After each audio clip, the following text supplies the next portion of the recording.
5. septembra bolo uvedené do prevádzky komunitné a rodinné centrum Naboso, ktoré sídli v centre mesta v budove Kina Moskva.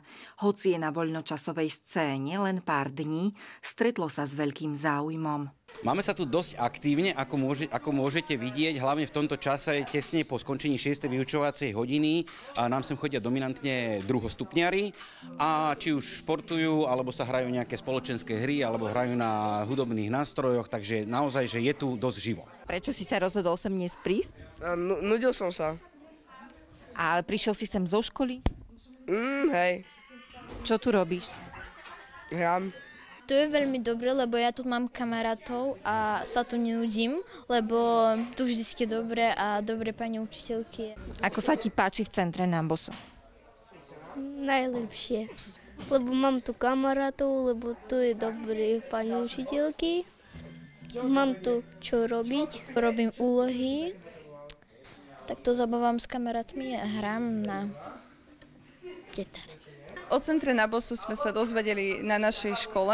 Učím na Evangelickej spojenej škole a myslím si, že to je super priestor pre žiakov, aby nejak tráviť čas so svojimi kamarátmi, spraviť domáce úlohy, pripraviť sa do školy. Práve sme to tento týždeň rátali, keďže teda blíži sa nám 2 týždne. Ak si správne spomínam, tak dohromady sme tu mali rôznych 179 návštevníkov za tie 2 týždne. To je aj vrátanie toho dňa otvorených dverí, ale priemerne je to tak, keď som to pozeral na účasť minulého týždňa, že denne sa tu okolo 30 klientov.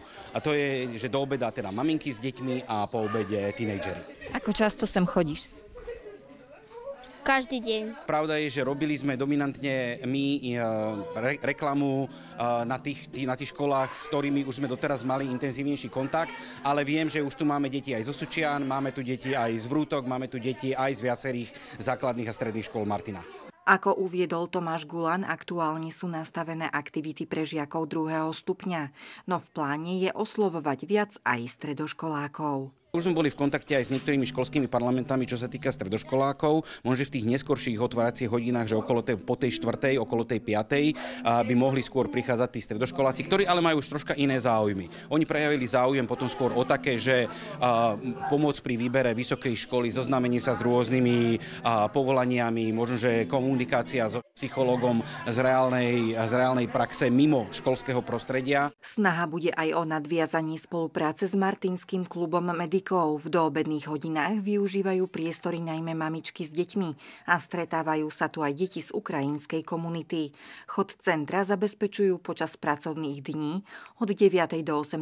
hodiny 3 lektori a 1 dobrovoľníčka, ktorí sa v činnosti striedajú.